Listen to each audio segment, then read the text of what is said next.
Welcome to Hannah's Heart. So Hannah, she's just one of the women who did struggle with infertility in the Bible. No matter who we are, we can be inspired by the fact that Hannah took her pain to God, and God heard her and was with her. So when she was praying at the temple, she had been weeping and not eating, and her lips were moving, but her eyes were closed, and the priest was like, "Hey, why are you drunk at the temple?" It can become an obsession when you want a child so deeply. And desiring that baby and to be a mama. Every holiday, every Mother's Day. This is not a show that's going to promise you a certain outcome, but this is a show that says, however God answers your cry, we know that He's enough.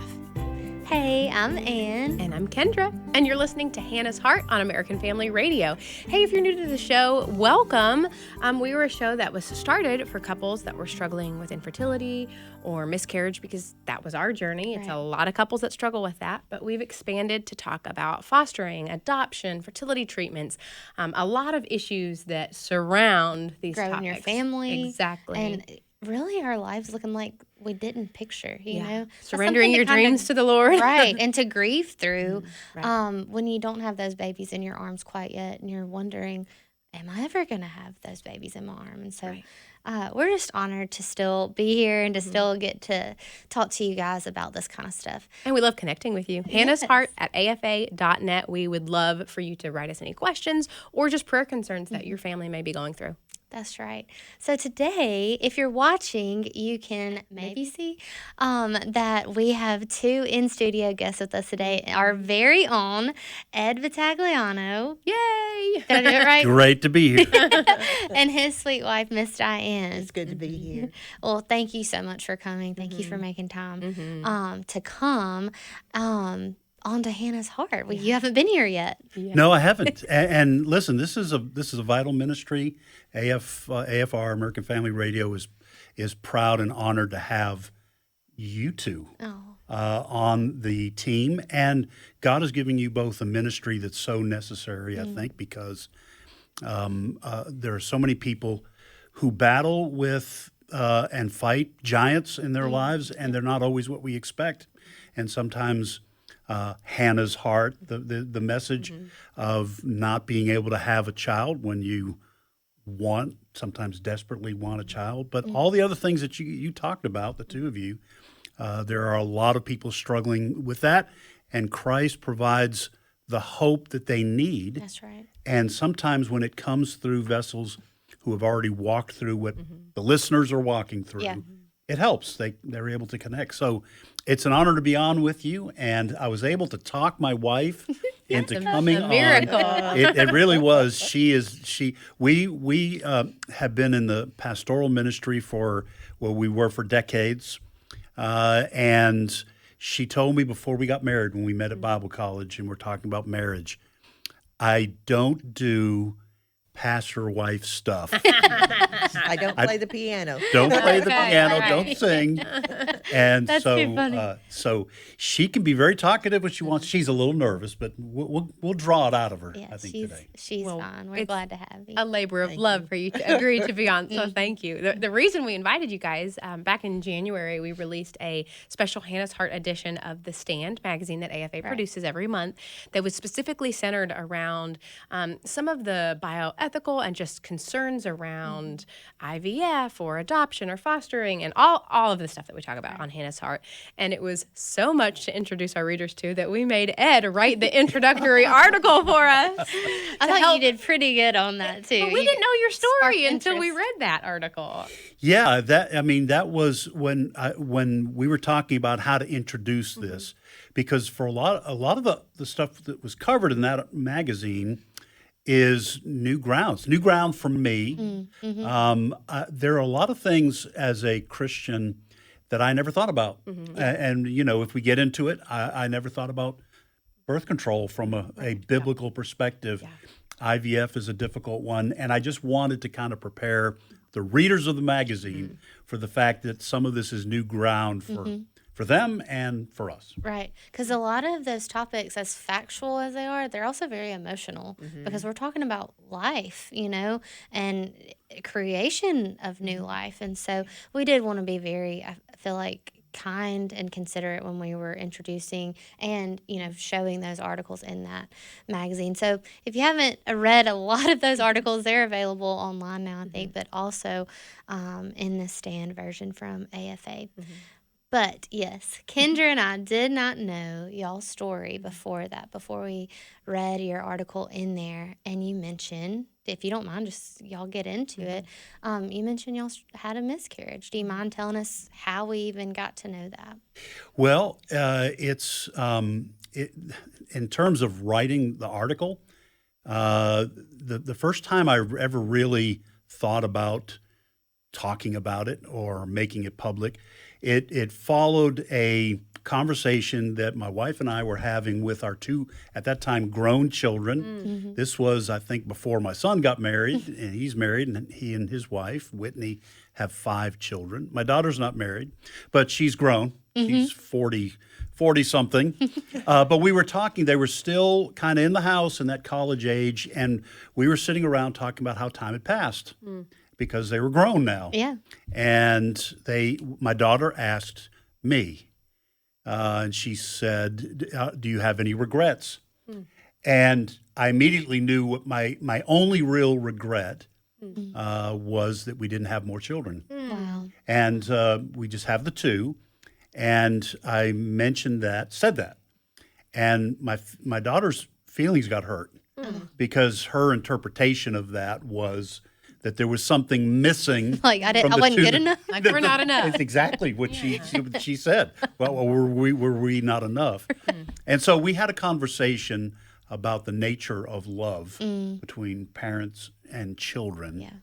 And so I explained that to her. We can get into that too if you'd like.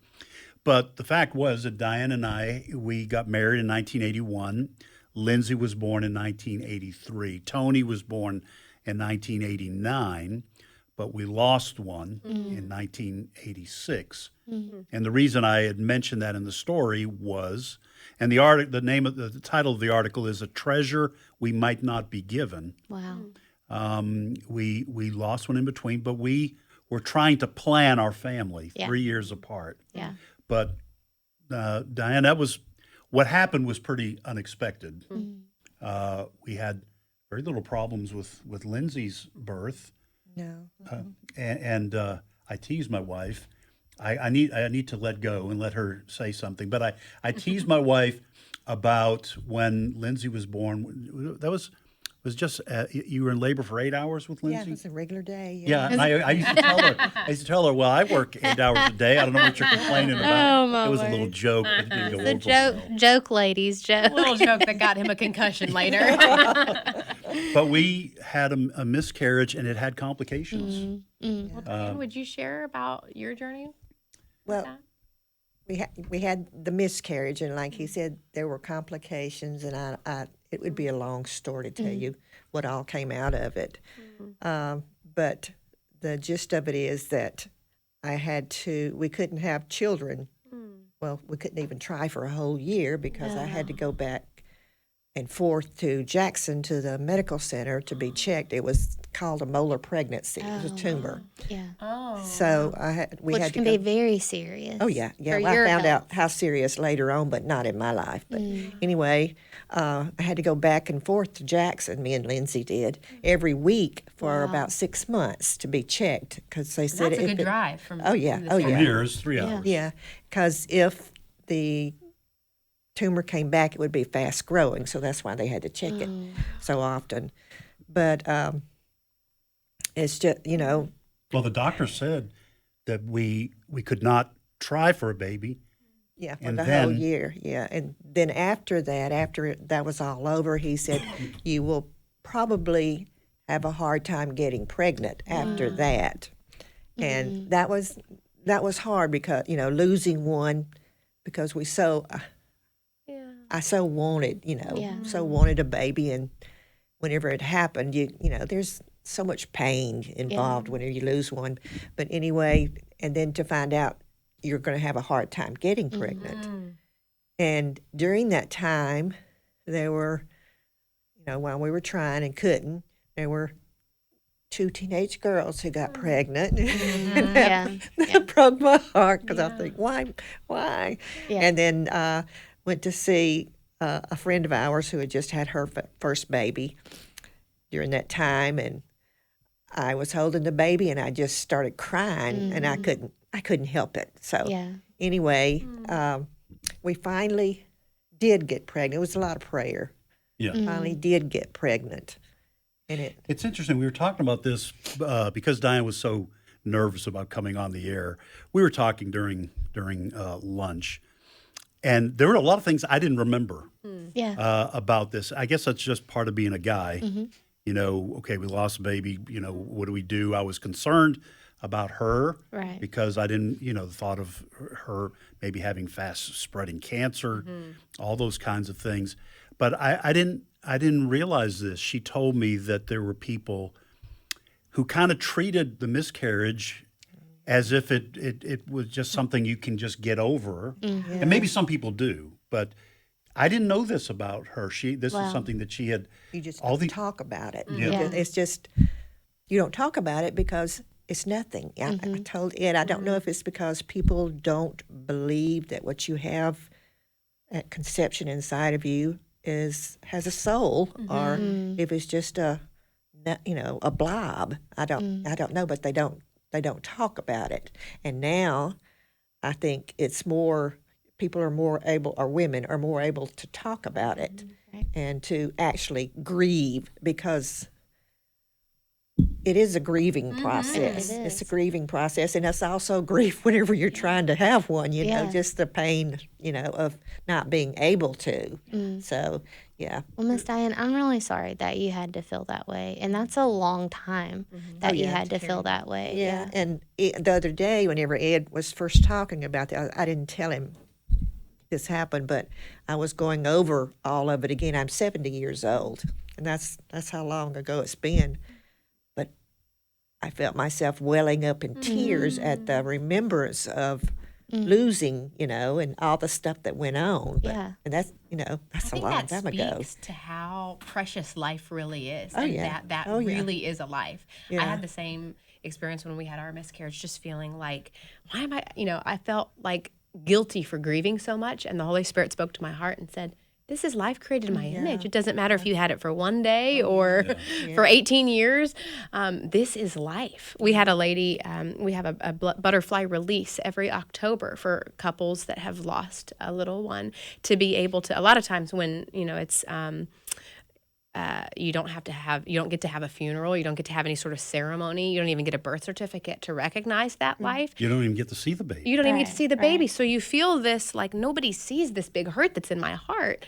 So we wanted to have something to honor those precious lives and allow couples to release, some of those emotions. And we had a lady who was well past her childbearing years come, and she said, it's been 40 years since my miscarriage, but I have never processed this grief, and I need to be here today. She came and she wrote about her baby. I think she had 2 babies that she had miscarried. She wrote about them in a journal and then released 2 butterflies. And she was just so thankful to have that opportunity. And we weren't even doing it for that age group. And I hate to say that, like, that wasn't anybody's available. that wasn't in our mind, like women who this happened to a long time ago. We were thinking about the girl who it happened 6 months ago, And so that was a humbling experience for me to realize, like, wow, like, these women, this wasn't available then. And what you're saying, like, you didn't talk about it. And I know we've had 6 miscarriages, and then we lost our son in 2023. But those miscarriages were considered chemical pregnancies, so it was super, super early. I had nothing to show, not a tummy to show, nothing to show, like, my body's doing all of this in the bathroom by myself while my husband has no idea what to do to help me, and it's just, like, all the feelings are with it. And then you also know that you're never going to get to meet that life until, because we do have the hope of heaven and the hope of Jesus. Well, and Diane was telling me as well. This has been good for me because Diane kept some things to herself, and but the way the previous generation that was still in her life responded to the miscarriage. That it was treated as, well, no big deal. You know, let's move on. And we were talking about why that might have been. And then you said something, Diane, about family members older, like aunts, that grandmother, lost lots of babies. Yeah, my grandmother had lost. I forget how many she had, but she had lost like 4 or 5. Some were stillborn, and other back then, at her age, there was disease. I think diphtheria took one. Wow. But they just they didn't have time to grieve. I don't think. Yeah. There was so many things they had going on. Life. Their life itself was hard, and they really didn't have time to grieve because they were making plans for the next one that might go. Well, and we don't think, I until we were talking about it, I didn't think about that generation, the generation that came out of the Great Depression in World War II, and before a lot of the medical expertise that has helped extend to lower the infant mortality rate, let's say, put it that way. That if you lose a baby and then lose another one the next year, and then, or a 2-year-old dies because of diphtheria or, some sort of measles or whatever, I can't imagine being able to grieve through all those. So that generation must have had to stuff a lot of that down deep inside. They're the take it on the chin generation. Yeah, but also, I mean, how do you process that much grief and still manage to function? Yeah. They must have had to harden some part of them just to survive, I guess. And that's sometimes life becomes cheap because It's true. because of the amount of It's death. just hard. Life is just hard, you know? Well, and it's hard to hope again after you've had something like that. It's hard to allow your heart. Now, you did conceive, and you had another beautiful little baby, Tony, who works at AFA. Yeah. Praise God that he exists. Yeah. What was it like carrying him after having a loss? Well, I can remember the first ultrasound that I saw, and he was a little butterbean. Because before that, whenever I had seen, I didn't have anything in there after the miscarriage and everything, and I had seen something in there that showed it to me, but I kept thinking, please beat, please let a heart beat, please beat. But You're holding your breath waiting to hear it. Just wait, maybe something will happen, but it didn't.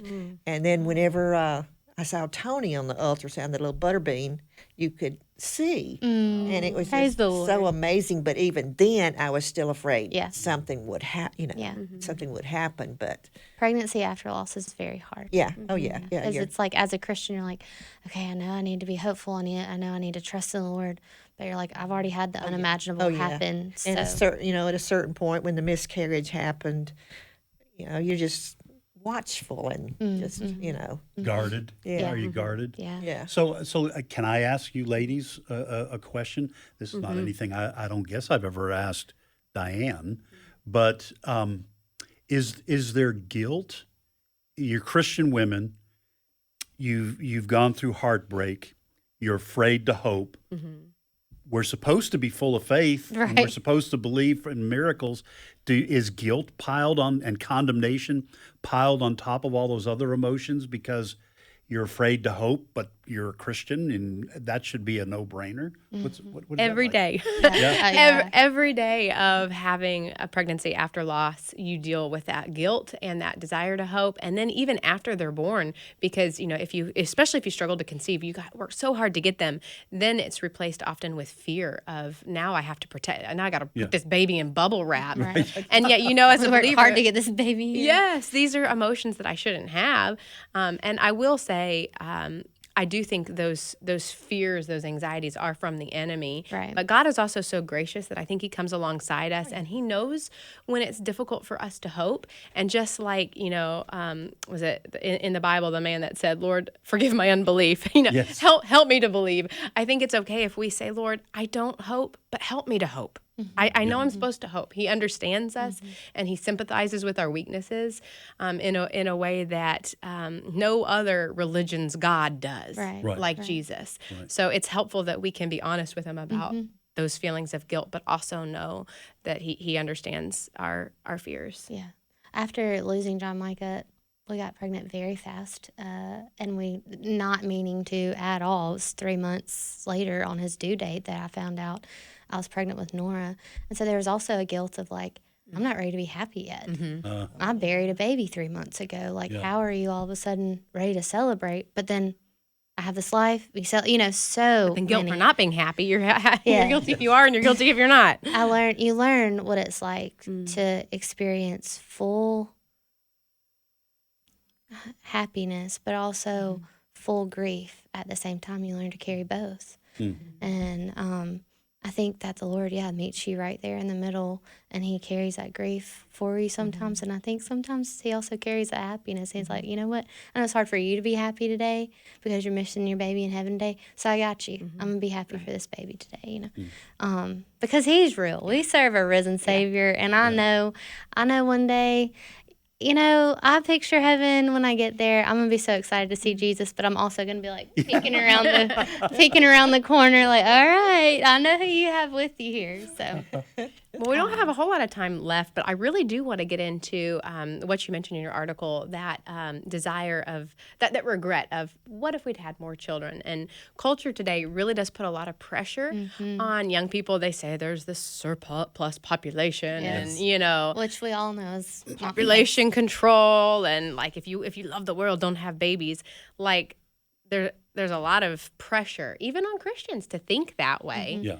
Tell me a little bit about your thoughts now about birth control, and of course not everybody's called to be 28 million kids and counting, but well, a part of the thing that I wanted to mention in this article, and it's just a one pager, but I was very open and honest in it.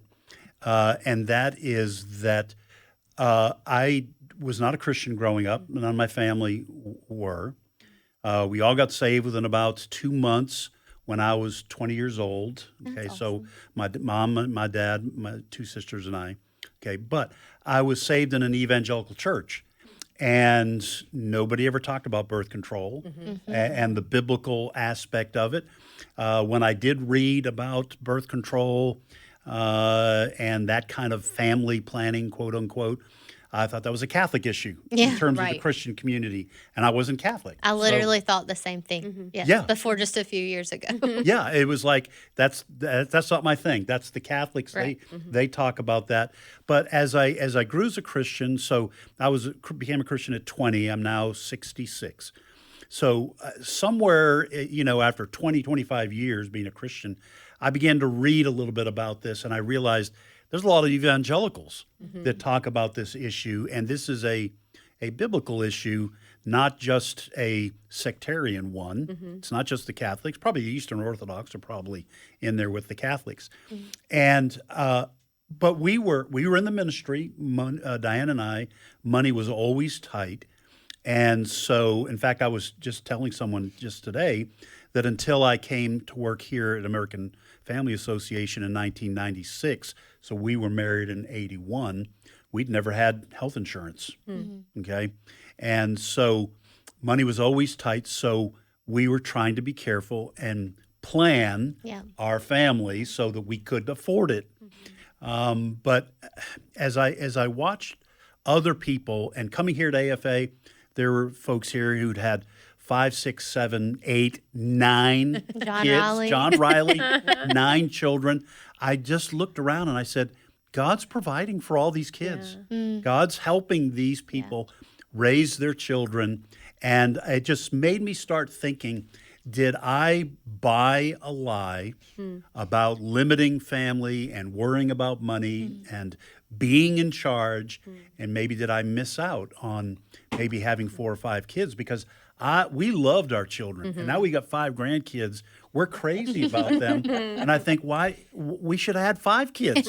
We should have had 6. Tony took up the slack. Tony, he sure did. Popping out those babies. He sure did. Go Tony, So Whitney. I just encourage people to pray about it and to do some serious reading on both sides of the issue. I'm not telling them what to think about it. This is kind of a very clear conscience issue, but make sure you make a biblical one and don't allow other people, excuse me, don't allow other people to tell you how many kids you should have. And if the church is doing its job, they'll help families that have large families, I think. That's right. You know, so anyway, that's Wow. the Wait, that long and was short a of it. really quick talk real quick about birth control, but I would just encourage someone, husband and wife, look into it deeper than what I think Will and I did, because we didn't. We just, you get on birth control, you get married, you get on birth control. Right. And it definitely doesn't have to be that way, because it says in Psalms that children are a gift from the Lord, and the more you have, the better it is, basically, is what it's saying. I think this is a part 2 episode. And he find that's out. right. That's right. Thank you guys for coming on today. Miss Diane, it was a pleasure to have you. And you too, Ed. Well, thank you. You guys, thank you so much for listening to Hannah's Heart, and we'll see you back next week.